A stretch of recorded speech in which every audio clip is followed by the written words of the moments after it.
السلام علیکم ناظرین، حاضر ہوں ایک نہایت شاندار اور خوبصورت ویلاگ کے ساتھ۔ میری ریکویسٹ ہے کہ آپ یہ ویلاگ ضرور دیکھیں، کیونکہ اس ویلاگ میں آپ کو دکھائیں گے نیچر، انفراسٹرکچر، خوبصورتی اور سبزہ۔ یہ دیکھیں، یہ سفر ہے جرمنی سے اٹلی تک کا، اور بائی روڈ یہ سفر ہے۔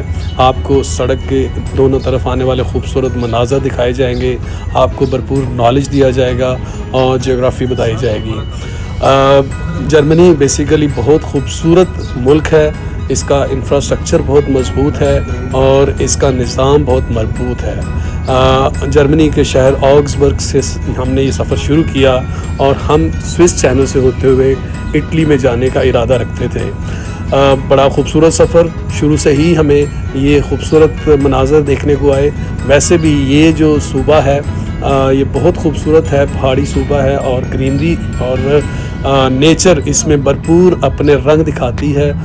پل پل خوبصورت مناظر آپ کے سامنے آتے ہیں اور آپ کی نظریں ہمیشہ ونڈو سے باہر رہتی ہیں اور آپ تیار رہتے ہو کہ کون سے خوبصورت مناظر دیکھیں، اور اس چیز میں بھی آپ کو مسئلہ ہوتا ہے کہ آپ کہاں رکیں، کہاں ٹھہریں اور نیچر کی خوبصورتی سے اپنی آنکھوں کو سیراب کریں۔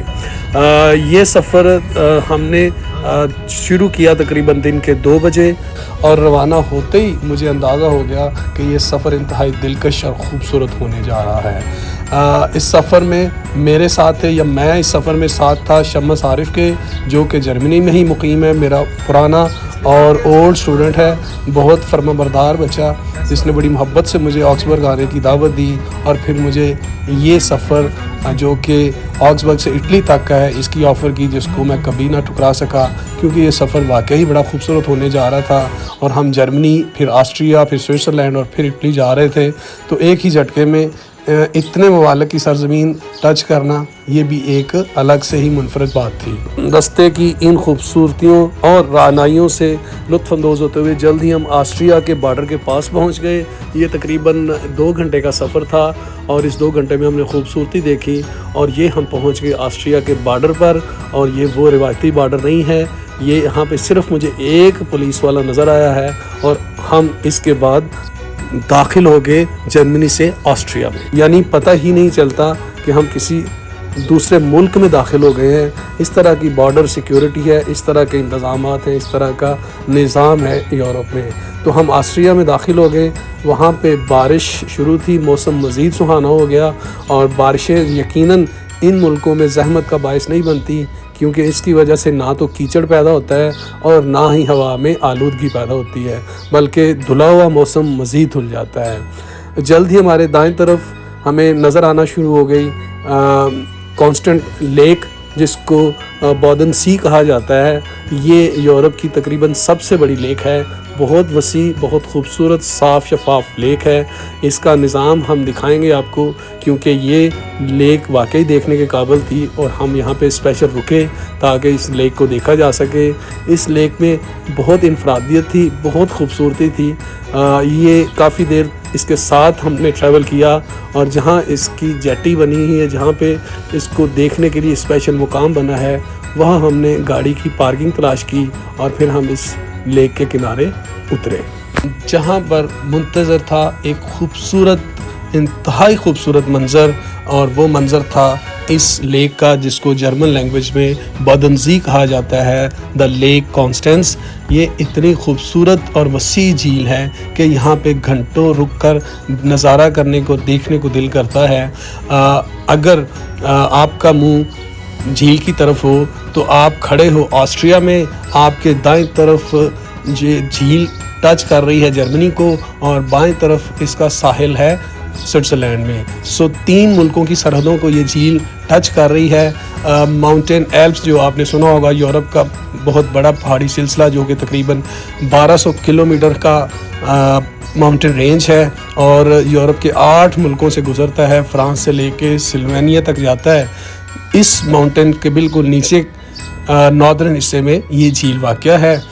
بہت خوبصورت لیک ہے، جو کہ گلیشیئر لیک ہے، یعنی گلیشیئرز کے میلٹ ہونے سے اس میں پانی آتا ہے۔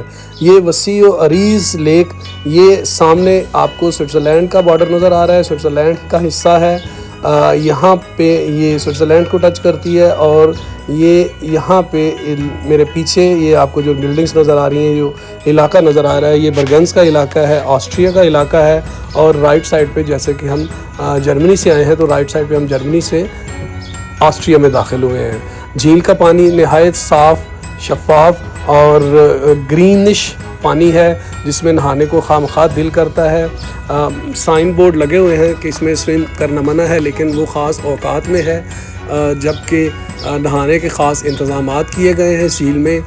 سیکیورٹی بھی ہے یہاں پہ، یعنی نہانے والوں کی حفاظت کے لیے یہاں پہ لائف بوائے ہے، اور اس کے بعد یہ سیڑھیاں ہیں، یہ نیچے جاتی ہیں، اور ان سیڑھیوں سے آپ نیچے اتر کے جھیل میں نہا سکتے ہو۔ یہ جو بلڈنگز یہ ہمارا جو نظر آ رہی ہیں، یہ آسٹریا کا ہے۔ ہم آسٹریا کے ایک کونے پہ ہیں، آسٹریا کے مغربی کونے سے بس ہم ٹچ کرتے ہیں۔ جب ہم اس رستے کو چنتے ہیں اٹلی جانے کے لیے جرمنی سے، تو آسٹریا کا یہ تھوڑا سا حصہ ہم ٹچ کر کے گزرتے ہیں، لیکن یہ خوبصورت حصہ اس جھیل کے قریب سے ہوتا ہے، اور اس سفر کو مزید خوبصورت بنا دیتا ہے۔ یہ جھیل بہت وسیع جھیل ہے۔ اس کے جو اسٹیٹسٹکس ہیں، جو اعداد و شمار ہیں، کچھ اس طرح سے ہیں کہ یہ تقریباً 11,500 اسکوائر کلومیٹر پر مشتمل ایریے کو کور کرتی ہے، جو تقریباً 4,500 مربع میل بنتے ہیں۔ جرمنی، سوئٹزرلینڈ اور آسٹریا کے بارڈرز کو یہ ٹچ کرتی ہے۔ اس کی جو میکسیمم لینتھ ہے وہ 63 کلومیٹرز ہے، اور میکسیمم ویڈتھ جو ہے وہ 14 کلومیٹر ہے۔ اس جھیل میں بہت سے چھوٹے چھوٹے جزیرے بھی ہیں، یعنی یہ جھیل مسلسل نہیں ہے، بلکہ بیچ میں خشکی کے پیچز بھی آتے ہیں، اور کچھ مشہور جزیرے بھی اس کے اندر موجود ہیں، جیسا کہ میناؤ ہے، اور لنڈاؤ بہت مشہور ہے۔ تو یہ جھیل نہانے کے بھی کام آتی ہے۔ یہ دیکھیں، یہ سیڑھیاں بنی ہوئی ہیں، یہاں سے آپ اتر کے نہا سکتے ہو، سوئم کر سکتے ہو، اور سوئمنگ کے بعد آپ شاور بھی لے سکتے ہو۔ یہ آپ کی حفاظت کے لیے، سوئمرز کی حفاظت کے لیے انتظامات کیے گئے ہیں، جو سیکیورٹی کمز فرسٹ، تو یہاں پہ جو بھی کام ہوتا ہے سیکیورٹی کا بھرپور خیال رکھا جاتا ہے۔